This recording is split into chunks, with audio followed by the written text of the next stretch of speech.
اگر آپ ادبی دنیا کے کاموں کو پسند کرتے ہیں اور ہماری مدد کرنا چاہتے ہیں تو نیچے دیے ہوئے اکاؤنٹ ڈیٹیلز کی مدد سے کر سکتے ہیں۔ شکریہ۔ کگھم، ستیہ جیت رے۔ ہم پیٹرومیکس کی روشنی میں بیٹھ کر رات کا کھانا کھا رہے تھے۔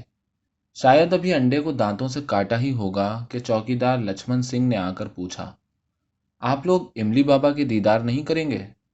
لاچار ہو کر اسے کہنا پڑا کہ املی بابا کا نام ہی ہمارے لیے بالکل نیا ہے، اس لیے دیدار کرنے کا سوال ہی پیدا نہیں ہوتا۔ لچمن نے کہا کہ جنگل کے محکمے کی جو جیپ ہم لوگوں کے لیے فراہم کی گئی ہے، اس کے ڈرائیور کو کہنے سے وہ ہمیں بابا کے ڈیرے پر لے جائے گا۔ جنگل کے اندر ہی ان کی کٹیا ہے، وہاں کا ماحول بڑا ہی سندر ہے اور وہ ایک پہنچے ہوئے سادھو ہیں۔ ہندوستان کے کونے کونے سے لوگ ان کے دیدار کرنے کے لیے آتے ہیں۔ جس بات کو سن کر سب سے زیادہ حیرت ہوئی وہ یہ کہ بابا کے پاس ایک پالتو ناگ ہے اور وہ بابا کی کٹیا کے قریب ایک گڈھے میں رہتا ہے۔ ہر روز وہ شام کے وقت گڈھے سے نکل کر بابا کے پاس آتا ہے اور بکری کا دودھ پیتا ہے۔ سب کچھ سننے کے بعد دھرجٹی بابو نے اپنا خیال ظاہر کیا۔ اس ملک میں دن بدن بازیگری کا بول بالا ہو رہا ہے، خاص طور پر بہروپیہ سادھو سنیاسیوں کی تعداد بے حساب بڑھتی جا رہی ہے۔ مغربی ممالک میں سائنس جتنی ترقی کر رہی ہے، ہمارا ملک اتنا ہی اندھیرے کی طرف بڑھتا جا رہا ہے۔ ہوپ لیس معاملہ ہے صاحب، سوچتے ہی دماغ گرما جاتا ہے۔ یہ کہہ کر دھرجٹی بابو نے کانٹا چمچہ نیچے رکھ دیا اور بغل سے فلائی فلیپ یعنی مکھی مارنے والی چھڑی اٹھا کر اسے میز پر پٹکا اور ایک مچھر کا خون کر ڈالا۔ بابو کی عمر 45 سے 50 سال ہوگی۔ ناٹا قد، دبلا گورا چمکتا ہوا چہرہ، پیلی پیلی آنکھیں۔ بھرت پور آنے پر ہی ان سے جان پہچان ہوئی ہے۔ میں آگرہ سے آیا ہوں اور مجھے منجلے بھیا کے پاس جے پور جانا ہے، وہاں میں 2 ہفتے کی چھٹیاں گزارنے جا رہا ہوں۔ یہاں آنے پر جب ڈاک بنگلے یا ٹورسٹ لاج میں جگہ نہ ملی تو آخر کافی خرچ کرنے کے بعد شہر کے باہر فارسٹ ریسٹ ہاؤس میں جگہ ملی۔ اس میں پچھتاوے کی کوئی بات نہیں ہے کیونکہ جنگل سے گھرے ریسٹ ہاؤس میں رہنے سے ایڈونچر کا احساس ہوتا ہے۔ دھرجٹی بابو مجھ سے 1 روز پہلے آئے ہیں۔ وہ کیوں آئے ہیں یہ بات ابھی تک کھل کر نہیں بتائی ہے، حالانکہ سیر سپاٹے کے علاوہ کوئی دوسری وجہ ہونا ضروری نہیں ہے۔ ہم دونوں ایک ہی جیپ سے سیر سپاٹا کرتے ہیں۔ کل ہم یہاں سے 22 میل دور دیگ نام کی ایک جگہ کے قلعے اور محلات دیکھنے گئے تھے۔ آج صبح بھرت پور کا قلعہ بھی دیکھ لیا ہے۔ تیسرے پہر کیولا داس کے جھیل کے پرندوں کا ٹھکانہ دیکھنے گئے تھے۔ وہ ایک بہت ہی دلچسپ جگہ ہے۔ جھیل 7 میل سے زیادہ ہی لمبی ہوگی۔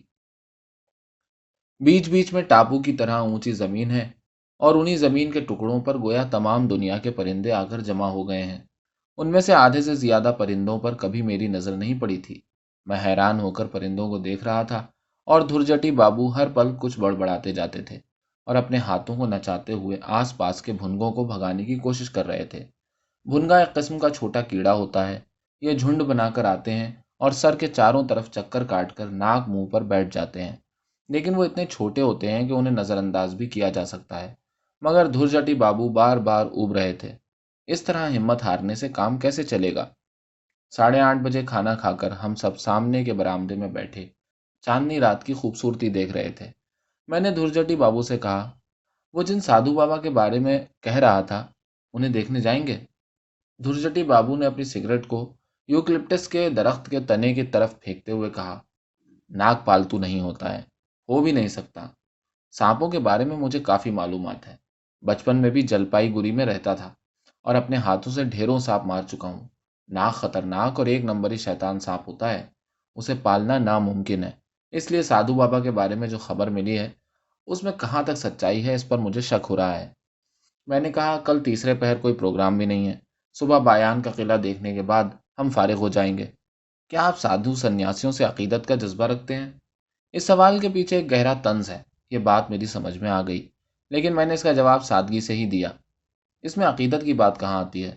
کیونکہ ابھی تک مجھے کسی سادھو کی صحبت کا موقع ہی نہیں ملا ہے۔ ہاں، تجسس ضرور ہے۔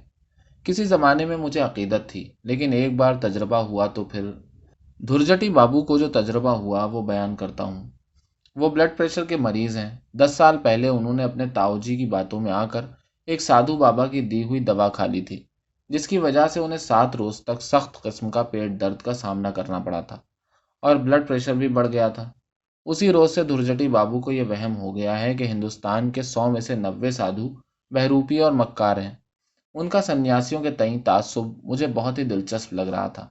इसलिए उनको भड़काने के ख्याल से मैंने कहा, आप या हम पालतू नहीं हो सकते, मगर मैंने सुना है कि हिमालय में साधु और शेर एक ही गुफा में साथ साथ रहते हैं। सुना ही है ना, देखा तो नहीं। मुझे मानना पड़ा कि मैंने देखा नहीं है, देखेंगे भी नहीं। हमारा हिंदुस्तान किस्से कहानी गढ़ने वाला मुल्क है। सुनेंगे बहुत कुछ, मगर आंखों से देखना चाहें तो दिखाई कुछ भी नहीं देगा। रामायण महाभारत को ही लीजिए।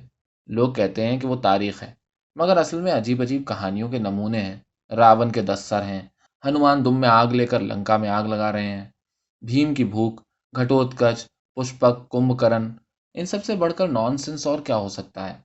और अगर साधु सन्यासियों की बात करें तो इसकी शुरुआत पुरानों से ही हुई है, लेकिन तमाम मुल्क के तालीम याफ्ता और जाहिल आदमी इतने दिनों से इसी बात पर यकीन करते आ रहे हैं। बायान का किला देखने के बाद हम रेस्ट हाउस में लौट आए और खाना खाकर आराम करने लगे। फिर 4 बजे इमली बाबा के डेरे पर पहुंचे। इस बार धुरजटी बाबू ने कोई एतराज नहीं किया। हो सकता है बाबा के बारे में उनमें थोड़ा सा तजस्सुस जाग रहा हो। जंगल के बीच एक साफ सुथरी और खुली जगह में एक बड़े से इमली के दरख्त के नीचे बाबा की कुटिया है। दरख्त के नाम पर ही बाबा का नाम इमली बाबा पड़ गया है और यह मकामी लोगों ने ही दे रखा है। बाबा का असल नाम किसी को भी मालूम नहीं है। खजूर के पत्ते की कुटिया में अपने एक लौते शागिर्द के साथ बाबा रीछ की खाल पर बैठे हैं। शागिर्द कम उम्र का है, बाबा की उम्र का अंदाज़ा लगाना मुश्किल है।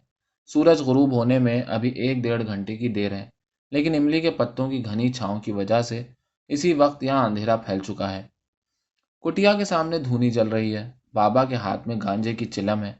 धूनी की रोशनी में देखा कि कुटिया के पास ही एक रस्सी टंगी हुई है, जिस पर अंगोछे और लंगोट के अलावा सांपों की तकरीबन 10 केंचलियां लटकी हुई हैं। हमें देखकर बाबा चिलम की दरार से मुस्कुरा दिए। धुरजटी बाबू ने फुसफुसाकर कहा, फजूल बातें ना करके असल बात का ही जिक्र कीजिए। पूछिए कि दूध किस वक्त पिलाया जाता है। आप बालकिशन से मिलना चाहते हैं? मुझे हैरत हुई कि इमली बाबा ने हमारे दिल की बात कैसे जान ली। नाग का नाम बालकिशन है, ये बात जीप का ड्राइवर कुछ देर पहले ही हमें बता चुका है। हमें इमली बाबा को बताना पड़ा कि हम उनके सांप के बारे में काफ़ी कुछ सुन चुके हैं और पालतू सांप को दूध पीते हुए देखना चाहते हैं। क्या हमें ये शरफ हासिल हो सकेगा? इमली बाबा ने माजरत करते हुए बताया कि बाल किशन हर रोज़ सूरज गुरूब होने के वक्त बाबा की पुकार सुनकर गड्ढे से निकलकर कुटिया में आता है और दूध पीकर चला जाता है। 2 दिन पहले तक वो यहाँ आ चुका है, मगर कल से उसकी तबीयत ठीक नहीं है। आज चूंकि पूर्णिमा है, इसलिए आज भी वो नहीं आएगा, कल से आना शुरू करेगा। सांप की तबीयत खराब होती है, ये बात मेरे लिए नई थी, लेकिन पालतू होने की वजह से ऐसा भी हो सकता है। आखिर गायों, घोड़ों और कुत्तों वगैरह के लिए अस्पताल होते ही हैं। बाबा के शागिर्द ने एक और खबर दी। एक तो उसकी तबीयत खराब थी, इस पर उसके गड्ढे में कुछ माटे दाखिल हो गए थे और उसे परेशान कर दिया था। बाबा की बद्दुआ से वो माटे खाक में मिल चुके हैं। ये बात सुनकर धुरजटी बाबू ने तिरछी निगाहों से मेरी तरफ देखा। मैं इमली बाबा की तरफ देख रहा था। उनके चेहरे में यूं कोई खास बात नहीं है। एक मामूली सा जुब्बा पहने हैं, सर पर जटा है, मगर ऐसी नहीं कि मुतासिर कर सके।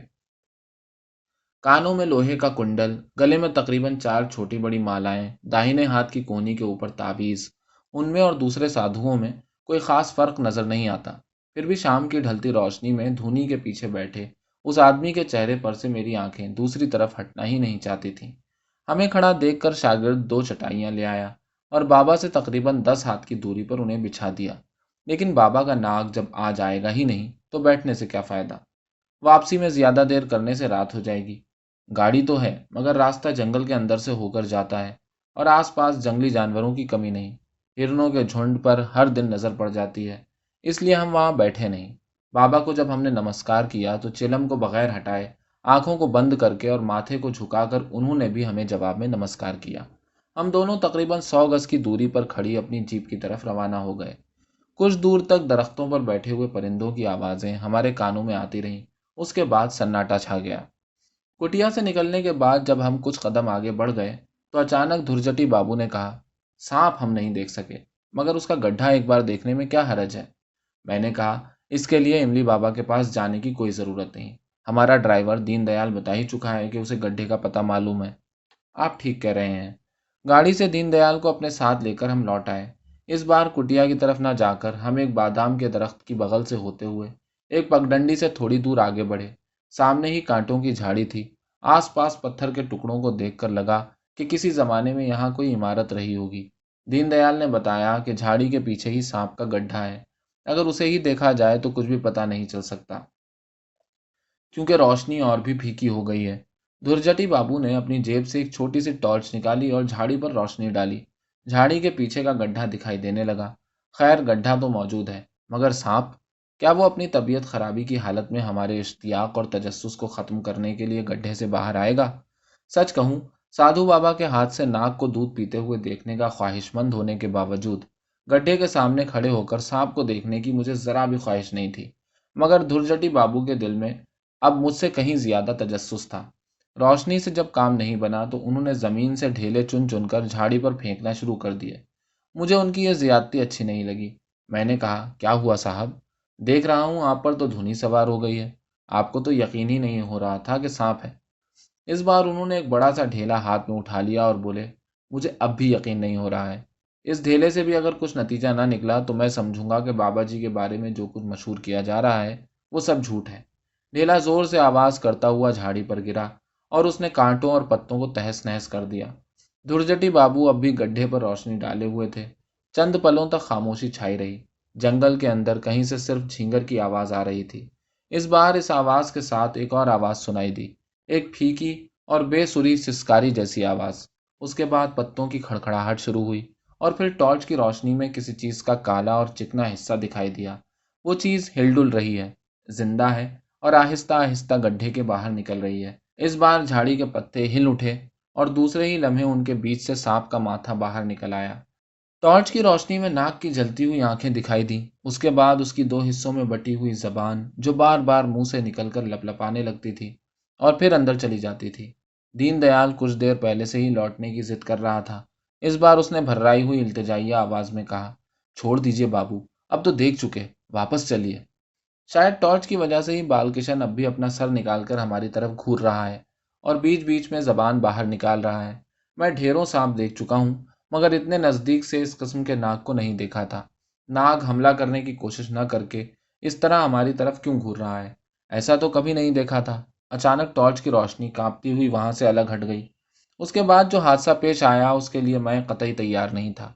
दुर्जटी बाबू ने अचानक एक पत्थर उठाकर बालकिशन पर जोर से फेंक दिया। उसके बाद एक एक करके दो पत्थर और फेंके। एक भयानक अंदेशे से घबराकर मैंने कहा, आपने ये क्या किया धुरजटी बाबू? धुरजटी बाबू मेरी बगल में हाँप रहे थे। उन्होंने धीमी आवाज में मगर दबी दबी मुसर्रत के साथ कहा, वन नाग लेस। दीनदयाल हक्का बक्का सा झाड़ी की तरफ ताक रहा है। धुरजटी बाबू के हाथ से टॉर्च लेकर इस बार मैंने ही घड़े की तरफ रोशनी डाली। बालकिशन के निढाल जिस्म का थोड़ा सा हिस्सा नजर आ रहा है। झाड़ी के पत्तों पर सांप के माथे से निकला हुआ थोड़ा सा खून लगा है। इस बीच कब इमली बाबा और उनके शागिर्द हमारे पीछे आकर खड़े हो गए थे, हमें इस बात का इल्म ही न हो सका। पहले धुरजटी बाबू ही पीछे की तरफ मुड़े, उसके बाद मैंने भी मुड़कर देखा। बाबा हाथ में एक लाठी थामे हमसे तकरीबन 10 कदम की दूरी पर एक बौने से खजूर के पेड़ के पास खड़े हैं और धुरजटी बाबू को एकटक देख रहे हैं। बाबा इतने लंबे हैं इसका अंदाज़ा मुझे उस वक्त नहीं हो सका था जब वो बैठे हुए थे। उनकी नज़रों का बयान करना मेरे बस से बाहर है। इतना ही कह सकता हूँ कि इतने गुस्से, नफरत और हैरानी से मिली जुली निगाह मैंने कभी किसी की नहीं देखी थी। बाबा का दाहिना हाथ सामने की तरफ उठ गया। वो हाथ धुरजटी बाबू की तरफ इशारा कर रहा है। दरमियानी उंगली सामने की तरफ आ गई और उससे इशारा और भी वाज़ह हो गया। पहली बार मैंने देखा कि बाबा की हर उंगली का नाखून तकरीबन 2 इंच लंबा है। बाबा को देखकर मुझे किसकी याद आ रही है? बचपन में देखी हुई बैडन स्ट्रीट में वाक़ अपने मामा के घर की दीवार पर रवि वर्मा की बनाई हुई तस्वीर मुझे याद आ रही है। मुनि दुर्वासा शकुंतला को बद्दुआ दे रहे हैं। बिल्कुल उसी अंदाज में उनका हाथ उठा हुआ है। आंखों में भी वैसा ही जलाल है। मगर इमली बाबा ने बद्दुआ नहीं दी। अपनी संजीदा और हल्की आवाज में उन्होंने हिंदी में जो कुछ कहा उसका मतलब यह है, एक बाल किशन चला गया तो इसमें हरज ही क्या है, कोई दूसरा आ जाएगा। बाल किशन की मौत नहीं हो सकती, वो अमर है। धुरजटी बाबू खाक से सने अपने हाथों को पोंछकर मेरी तरफ मुड़े और कहा, चलिए। बाबा के चेले ने वहां आकर गड्ढे के मुंह से नाग की लाश को बाहर निकाला, शायद उसको दफन करने की गरज से। सांप की लंबाई देखकर मेरे मुंह से एक हैरत का इजहार करने वाला लफ्ज खुद ब खुद अदा हो गया। मैंने कभी सोचा नहीं था कि नाग इतना लंबा हो सकता है। इमली बाबा आहिस्ता आहिस्ता कुटिया की तरफ रवाना हो गए। हम तीनों जीप में बैठ गए। रेस्ट हाउस से वापसी में धुरजटी बाबू को गुमसुम देखकर मैं उनसे कुछ कहे बगैर न रह सका। सांप जबकि उनका पालतू था और उसने आपको कोई नुकसान नहीं पहुंचाया था, तो आपने उसे मारा क्यों? मैंने पूछा। मेरा ख्याल था कि वो सांप और साधुओं के बारे में कुछ तल्ख बातें कहकर अपने सियाह कारनामे का जवाब पेश करने की कोशिश करेंगे, मगर उन्होंने ऐसा कुछ भी नहीं कहा, बल्कि उल्टा मुझसे सवाल कर दिया, कग्घम कौन था साहब? कग्घम नाम तो जाना पहचाना सा लगता है, मगर याद नहीं आ रहा है कि उसके बारे में मैंने कहाँ पढ़ा या सुना है। दुर्जटी बाबू ने 2-4 मर्तबा और कग्घम लफ्ज अदा किया और आखिर में वो चुप हो गए। जब हम रेस्ट हाउस पहुंचे तो 6 बज चुके थे। इमली बाबा का चेहरा बार बार मेरी आंखों के सामने आ रहा है। दुर्जटी बाबू की तरफ आंखें उठाए, हाथ उठाए, दुर्वासा की तरह खड़े हैं। न जाने क्यों धुरजटी बाबू मत कट जाने के शिकार हो गए हैं। मेरा दिल कह रहा था कि हम इस हादसे का अंजाम देख आए हैं, इसलिए अब इस बारे में सोचने से कोई फायदा नहीं। बाबा खुद ही कह चुके हैं कि बालकिशन की मौत नहीं हुई है। भरतपुर के जंगल में क्या दूसरा नाग नहीं होगा? कल ही बाबा के चेले एक दूसरे नाग को पकड़कर ले आएंगे। डिनर के लिए लक्ष्मण ने मुर्गे का सालन बनाया था, उसके साथ पूरियां और मांस की दाल। दिन भर घूमते फिरते रहने से आदमी की भूख खूब खुल जाती है। कलकत्ते में रात में जितना भी खाता हूँ, यहाँ उसका दुगना खा लेता हूँ। अस्तकामत होने से क्या हुआ? धुरजटी बाबू भी खुश खुराक हैं, लेकिन आज ऐसा महसूस हुआ कि उन्हें बिल्कुल भूख नहीं है। मैंने जब उनकी तबीयत के बारे में दरियाफ्त किया तो उन्होंने कोई जवाब न दिया। मैंने कहा, आपको क्या बालकिशन के लिए दुख हो रहा है? धुरजटी बाबू ने जवाब तो जरूर दिया, मगर उसे मेरे सवाल का जवाब नहीं कहा जा सकता। पेट्रोमैक्स की तरफ घूरते हुए अपनी आवाज को बेहद हल्का और मुलायम बनाकर कहा, सांप फुस फुस फुस फुस कर रहा था, फुस फुस कर रहा था। मैंने हंसकर कहा, फुस फुस या फूस फूस? आंखों को रोशनी की तरफ से हटाए बगैर उन्होंने सर हिलाकर कहा, नहीं, फुस फुस, सांप की जबान, सांप की सिसकारी, फुस फुस फुस। ये कहकर उन्होंने अपनी जबान की फांक से सांप की सिसकारी जैसी आवाज बाहर निकाली। उसके बाद नज्म पढ़ने के से अंदाज में सर हिला हिला कर कहा, सांप की जबान, सांप की सिसकारी, फुस फुस फुस, बालकिशन का अजीब सा जहर, फुस फुस फुस। ये क्या चीज है? बकरी का दूध? आखिर के 2 जुमले यकीनन नज्म के तो न थे। ये उन्होंने एक मामूली तश्तरी में रखी पुडिंग के बारे में कहा था। लक्ष्मण ने बकरी नहीं, सिर्फ दूध लफ्ज ही सुना था, इसलिए कहा, हाँ बाबू, दूध और अंडा है। दूध और अंडे से पुडिंग बनती है, ये बात कौन नहीं जानता। धुरजटी बाबू यूं भी मनमौजी और खपती किस्म के इंसान हैं, मगर आज उनका रवैया कुछ अजीब सा लग रहा था। इस बात को महसूस करके उन्होंने अपने आप को संभाल लिया और कहा, कई दिनों से धूप में बहुत चक्कर काटना पड़े हैं, कल से जरा ज्यादा एहतियात बरतना होगी। आज कड़ाके की सर्दी है, इसलिए खाना खाने के बाद बाहर बैठने के बजाय मैं अपना सूटकेस ठीक करने लगा। कल शाम भरतपुर से रुखसत होना है। आधी रात को माधवपुर में गाड़ी बदलना है। सुबह 5 बजे मैं जयपुर पहुंच जाऊंगा। मेरा यही इरादा था, मगर यह इरादा पूरा ना हो सका। मंझले भैया को तार भेजकर खबर दे दी कि किसी खास वजह से मेरे पहुंचने की तारीख एक दिन आगे बढ़ गई है। ऐसा क्यों हुआ, यही बात अब आगे बताने जा रहा हूँ। वाकयात को हत्तुल इम्कान वाज़ह तौर पर बताने की कोशिश करूंगा। जानता हूं इस वाक़ये पर सभी यकीन नहीं करेंगे। जिस चीज़ को मैं बतौर सबूत पेश कर सकता था, वो अब भी इमली बाबा की कुटिया से 50 हाथ दूर पड़ी हुई है। उसके बारे में सोचते ही मेरे रोंगटे खड़े हो जाते हैं। इसलिए उस चीज़ को सबूत के तौर पर अपने हाथ में उठाकर नहीं ला सका। इसमें हैरत की कोई बात नहीं। खैर, अब वाकया बयान करता हूँ। सूटकेस संभाल कर मैंने लालटेन की रोशनी कम कर दी और उसे मेज की आड़ में रख दिया। उसके बाद रात का लिबास पहनकर जैसे ही बिस्तर पर लेटने जा रहा था कि मशरिक के दरवाजे पर दस्तक हुई। इस दरवाजे के पीछे की तरफ धुरजटी बाबू का कमरा है। जैसे ही दरवाज़ा खोला, उन्होंने आहिस्ता से कहा, आपके पास फ्लिट वगैरह है या मच्छर भगाने की कोई दवा? मैंने कहा, मच्छर कहाँ से आ गए? आपके कमरे के दरवाजे खिड़कियों में जाली नहीं लगी है? है। फिर भी कोई चीज़ काटती है। इसका आपको पता चलता है? हाथ और मुंह में दाग उभरते जा रहे हैं। दरवाजे के सामने अंधेरा था, इसलिए उनका चेहरा साफ नजर नहीं आ रहा था। अंदर चले आइए, मैंने कहा। देखें तो किस तरह के दाग हैं। धुरजटी बाबू कमरे के अंदर चले आए। उनके सामने लालटेन रखते ही दाग दिखाई दिए। 4 कोनों वाले कत्थई कत्थई धब्बे। इस तरह के दाग मैंने इसके पहले नहीं देखे थे और देखने पर मुझे अच्छा भी नहीं लगा। मैंने कहा, अजीब ही तरह की बीमारी हो गई है। एलर्जी से भी ऐसा हो सकता है। कल सुबह नींद टूटते ही डॉक्टर के पास चलेंगे। आप सोने की कोशिश कीजिए, اس کے لیے فکرمند نہ ہو، یہ کیڑے کے کاٹنے سے نہیں ہوا ہے، بات کچھ اور ہی ہے۔ درد ہو رہا ہے؟ ہوں، ٹھیک ہے، جائیے سو جائیے۔ درجٹی بابو چلے گئے اور میں بستر پر آ کر کمبل اوڑھ کر لیٹ گیا۔ رات میں بستر پر لیٹ کر کتاب پڑھنے میں ماہر ہوں، مگر یہاں لالٹین کی روشنی میں ایسا ممکن نہیں ہے۔ سچ کہوں تو اس کی ضرورت بھی نہیں ہے۔ دن بھر تھک جانے کے بعد تکیے پر سر رکھتے ہی 10 منٹ کے اندر آنکھوں میں نیند اتر آتی ہے، مگر آج ایسا نہیں ہوا۔ کسی گاڑی کی آواز سے غنودگی دور ہو گئی۔ صاحبوں کی آواز کے ساتھ ساتھ ایک اجنبی کتے کی آواز سن رہا ہوں۔ ریسٹ ہاؤس میں کچھ سیاح آئے ہوئے ہیں۔ ڈانٹ سن کر کتے نے بھونکنا بند کر دیا۔ معلوم ہوتا ہے صاحب لوگ بھی شاید کمرے کے اندر آ گئے ہیں۔ پھر سناٹا ہو گیا۔ باہر سے جھینگر کی آواز آ رہی ہے۔ اس کے علاوہ بھی ایک اور آواز آ رہی ہے۔ میرے مشرق کی طرف واقع کمرے کے پڑوسی ابھی تک جاگ رہے ہیں، اور نہ صرف جاگ رہے ہیں بلکہ چہل قدمی کر رہے ہیں۔ ان کے قدموں کی آہٹ سنائی دے رہی ہے، حالانکہ دروازے کے نیچے کے سوراخ سے کچھ دیر پہلے میں دیکھ چکا ہوں کہ لالٹین کو یا تو بجھا دیا گیا ہے یا بغل کے غسل خانے کے اندر رکھ دیا گیا ہے۔ وہ کمرے کے اندر چہل قدمی کیوں کر رہے ہیں؟ مجھے لگا وہ نیم پاگل ہی نہیں بلکہ اس سے بھی بڑھ چڑھ کر کچھ ہیں۔ ان سے میری جان پہچان محض 2 دنوں کی ہے۔ انہوں نے اپنے بارے میں جو کچھ بتایا ہے، اس سے زیادہ میں ان کے بارے میں کچھ نہیں جانتا۔ 2 گھنٹے پہلے میں نے ان میں پاگل پن کے کوئی آثار نہیں دیکھے تھے۔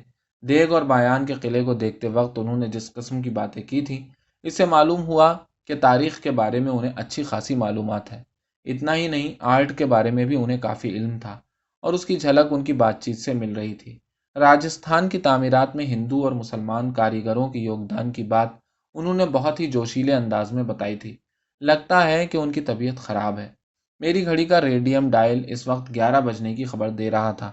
مشرقی دروازے پر پھر دستک ہوئی۔ اس بار بستر سے اٹھنے کے بجائے میں نے چلا کر پوچھا، کیا بات ہے دھرجٹی بابو؟ کیا کہہ رہے ہیں؟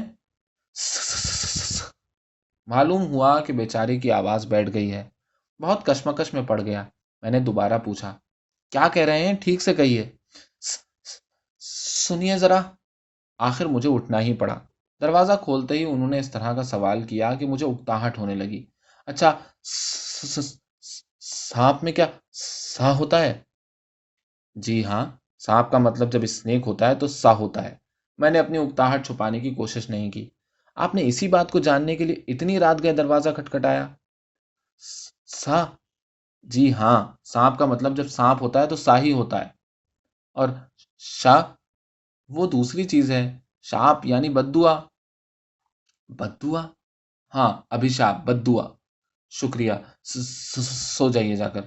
ان کی حالت دیکھ کر مجھے ترس آ رہا تھا۔ میں نے کہا، آپ کو نیند کی دوا دیتا ہوں، دوا میرے پاس ہے، کھائیں گے؟ نہیں، سردی میں نیند آ جاتی ہے، صرف شام میں غروب آفتاب کے وقت۔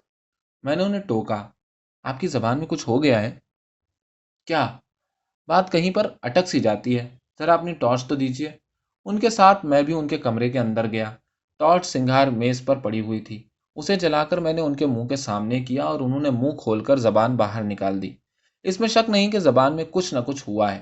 ایک پتلا سا سرخ داغ زبان کے سرے سے لے کر بیچ تک چلا گیا ہے۔ اس میں کوئی درد نہیں ہے؟ نہیں۔ انہیں کس بیماری نے جکڑ لیا ہے، یہ بات میری سمجھ کے باہر ہے۔ اب میری نظر ان کے پلنگ پر گئی۔ بستر کا رنگ ڈھنگ دیکھ کر سمجھ میں آیا، اب تک وہ پلنگ پر لیٹے ہی نہیں ہیں۔ میں نے بے رخی سے کہا، آپ جب لیٹ جائیے گا تبھی میں اپنے کمرے میں جاؤں گا۔ میں ہاتھ جوڑ کر التجا کرتا ہوں کہ اب دروازہ مت کھٹکھٹائیے گا، کل ریل میں سو نہیں پاؤں گا، اس لیے آج رات سو لینا چاہتا ہوں۔ مگر ان میں پلنگ کی طرف جانے کی کوئی خواہش نظر نہ آئی۔ لالٹین غسل خانے میں رکھی ہوئی ہے، اس وجہ سے کمرے میں روشنی نہیں کے برابر ہے۔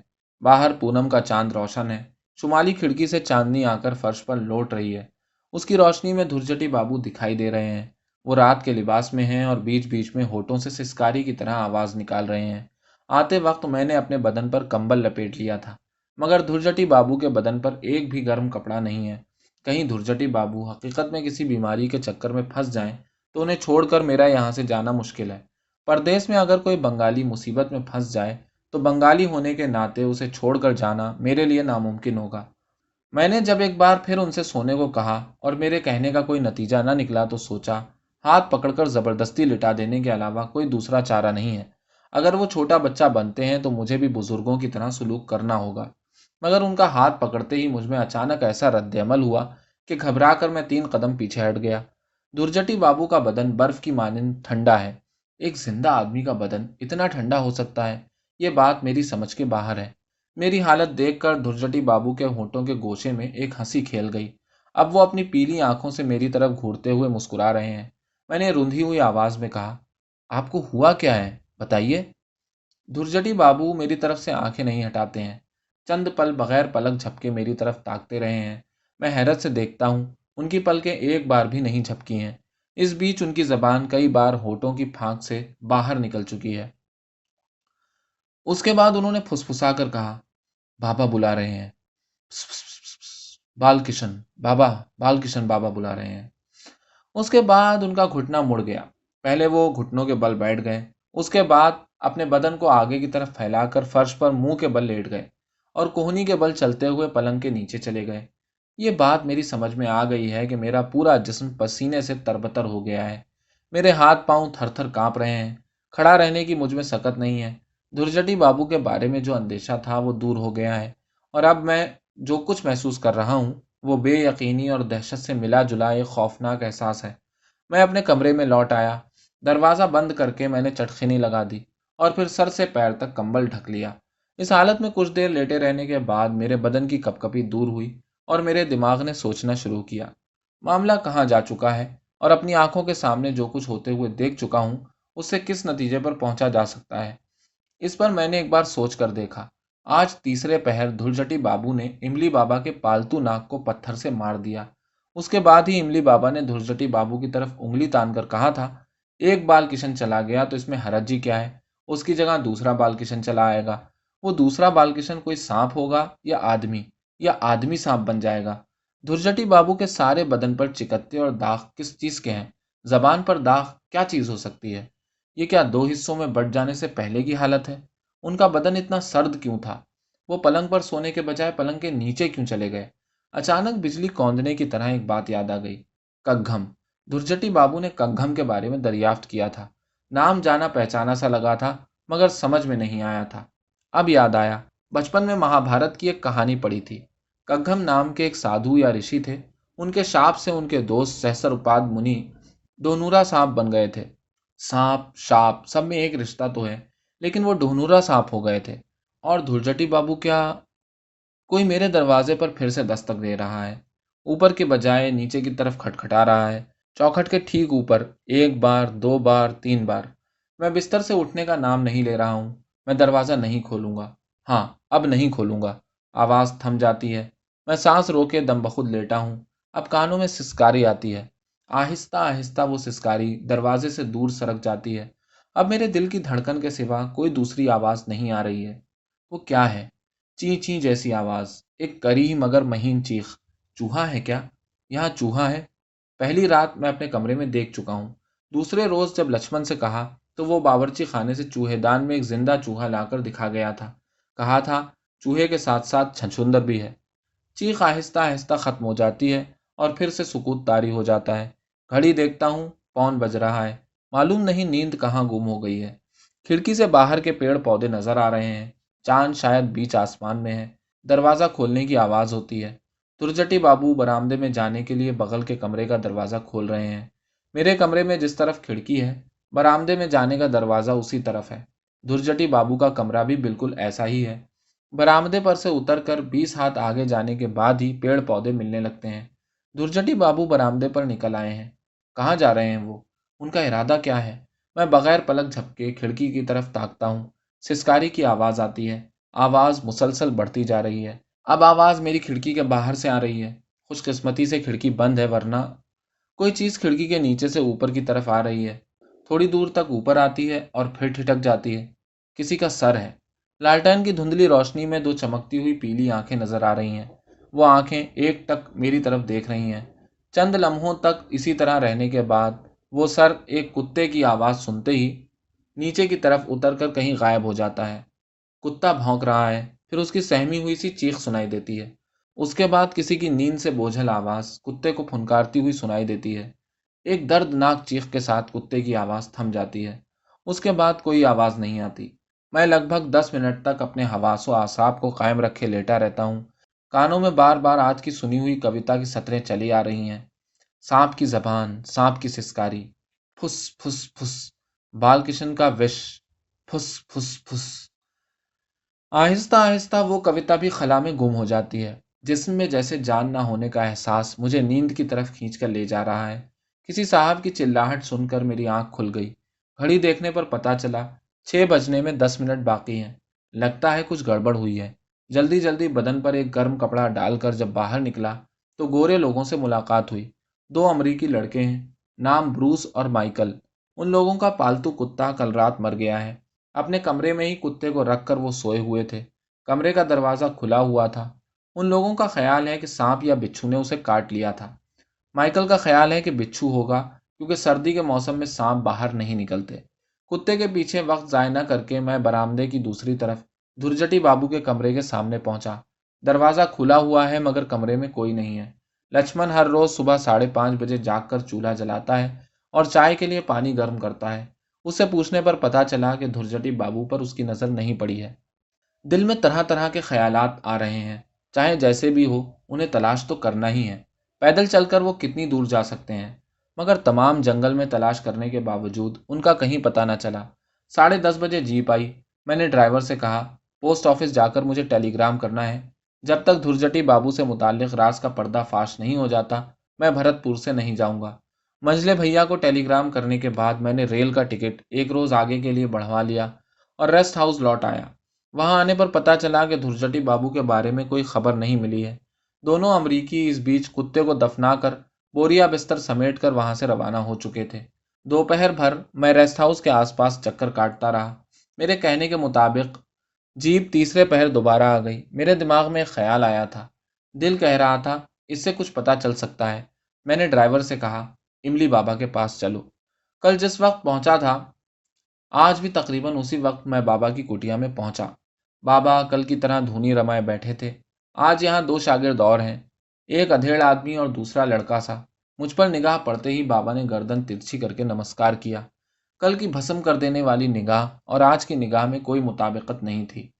وقت ضائع نہ کر کے میں نے بابا سے سیدھا سوال کیا کہ میرے ساتھ جو صاحب آئے تھے ان کے بارے میں کچھ بتا سکتے ہیں یا نہیں؟ بابا کے چہرے پر خوشی ابھر آئی۔ بولے، بتا سکتا ہوں۔ تمہارے دوست نے میری خواہش پوری کر دی ہے۔ وہ میرے بال کشن کو واپس لے آیا ہے۔ اتنی دیر کے بعد بابا کے داہنے ہاتھ کے پاس رکھی ہوئی پتھر کی ایک کٹوری پر میری نگاہ پڑی۔ اس میں سفید رنگ کی جو پتلی چیز رکھی ہے وہ دودھ کے سوا اور کچھ نہیں ہو سکتی۔ مگر میں سانپ اور دودھ کی کٹوری دیکھنے کے لیے اتنی دور نہیں آیا ہوں۔ میں دھرجٹی بابو کی تلاش میں آیا ہوں۔ وہ ہوا میں نہیں مل گئے ہوں گے۔ ان کے وجود کا اگر کوئی نشان بھی مل جاتا تو مجھے اطمینان ہو جاتا۔ یہ پہلے بھی دیکھ چکا ہوں کہ املی بابا آدمی کے دل کی بات سمجھ جاتے ہیں۔ گانجے کی چلم سے ایک لمبا کش لے کر انہوں نے چلم اپنے ادھیڑ عمر کے چیلے کو بڑھا دی اور بولے، اپنے دوست کو تم پہلے کے جیسا واپس نہیں پا سکو گے۔ ہاں، وہ اپنی نشانی رکھ گیا ہے۔ وہ نشانی تمہیں بال کشن کے ڈیرے سے 50 قدم داہنی طرف ملے گی۔ ہوشیاری سے جانا، راستے میں بہت سے کانٹے دار پودے ہیں۔ بابا کے کہنے کے مطابق میں بال کشن کے گڈھے کے پاس گیا۔ اس میں سانپ ہے یا نہیں، یہ جاننے کا مجھے اب ذرا بھی تجسس نہیں ہے۔ آسمان میں ڈوبتے ہوئے سورج کو نہارتا ہوا جنوب کی طرف بڑھتا گیا۔ پتھر کے ڈھونکے اور کانٹوں کے بیچ سے ہوتا ہوا جب میں 50 قدم آگے بڑھا تو ارجن کے ایک درخت کے تنے کے قریب جس چیز پر نظر پڑی اس چیز کو کچھ منٹ پہلے املی بابا کی کٹیا میں رسی پر ٹنگے ہوئے میں دیکھ چکا ہوں۔ وہ ایک کینچلی تھی، پوری کینچلی پر چتکبرے داغ۔ یہ کیا سانپ کی کینچلی ہے؟ نہیں نہیں، ایسا نہیں ہے۔ سانپ اتنا چوڑا کہاں ہوتا ہے؟ سانپ کے دونوں طرف سے کیا 2 ہاتھ اور نچلے حصے سے 2 پیر باہر نکلتے ہیں؟ دراصل یہ آدمی کی کینچلی ہے۔ وہ آدمی اب آدمی کی شکل میں نہیں رہ گیا ہے۔ اب وہ اس گڈھے میں کنڈلی مار کر لیٹا ہے۔ وہ اب ناگ کے روپ میں ہے اور اس کے دانتوں میں زہر ہے۔ لو، اب اس کی سسکاری سنائی دے رہی ہے۔ سورج غروب ہو رہا ہے۔ املی بابا پکار رہے ہیں، بال کشن، بال کشن، بال کشن۔